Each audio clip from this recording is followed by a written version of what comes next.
شروع اللہ کا نام لے کر جو بڑا مہربان نہایت رحم والا ہے۔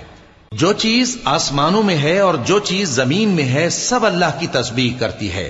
جو بادشاہ حقیقی ہے، پاک ہے، زبردست ہے، حکمت والا ہے۔ وہی تو ہے جس نے ان پڑھوں میں انہی میں سے ایک پیغمبر بھیجے جو ان کے سامنے اس کی آیتیں پڑھتے اور ان کو پاک کرتے اور انہیں کتاب و حکمت کی تعلیم دیتے ہیں۔ اور اس سے پہلے تو یہ لوگ کھلی گمراہی میں تھے، اور ان میں سے اور لوگوں کی طرف بھی ان کو بھیجا ہے جو ابھی ان مسلمانوں سے نہیں ملے، اور وہ غالب ہے، حکمت والا ہے۔ یہ اللہ کا فضل ہے، جسے چاہتا ہے عطا فرماتا ہے، اور اللہ بڑے فضل کا مالک ہے۔ جن لوگوں کو تورات کا حامل بنایا گیا پھر انہوں نے اس کے حامل ہونے کا حق ادا نہ کیا، ان کی مثال گدھے کی سی ہے جس پر بڑی بڑی کتابیں لدی ہوں۔ جو لوگ اللہ کی آیتوں کی تکذیب کرتے ہیں ان کی مثال بری ہے، اور اللہ ظالم لوگوں کو ہدایت نہیں دیتا۔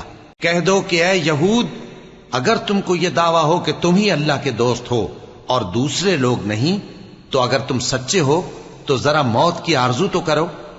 اور یہ لوگ ان اعمال کے سبب جو یہ کر چکے ہیں ہرگز اس کی آرزو نہیں کریں گے، اور اللہ ظالموں سے خوب واقف ہے۔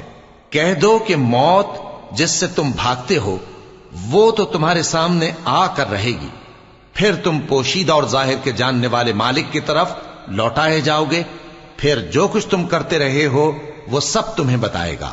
مومنو، جب جمعے کے دن نماز کے لیے اذان دی جائے تو اللہ کے ذکر کی طرف لپکو اور خرید و فروخت ترک کر دو، اگر سمجھو تو یہ تمہارے حق میں بہتر ہے۔ پھر جب نماز ہو چکے تو زمین میں پھیل جاؤ اور اللہ کا فضل تلاش کرو، اور اللہ کو بہت بہت یاد کرتے رہو تاکہ کامیاب ہو جاؤ۔ اور جب ان لوگوں نے سودا بکتا یا تماشا ہوتا دیکھا تو ادھر بھاگ لیے، اور اے نبی صلی اللہ علیہ وآلہ وسلم تمہیں خطبے میں کھڑا چھوڑ گئے۔ کہہ دو کہ جو چیز اللہ کے ہاں ہے وہ تماشے اور سودے سے کہیں بہتر ہے، اور اللہ سب سے بہتر رزق دینے والا ہے۔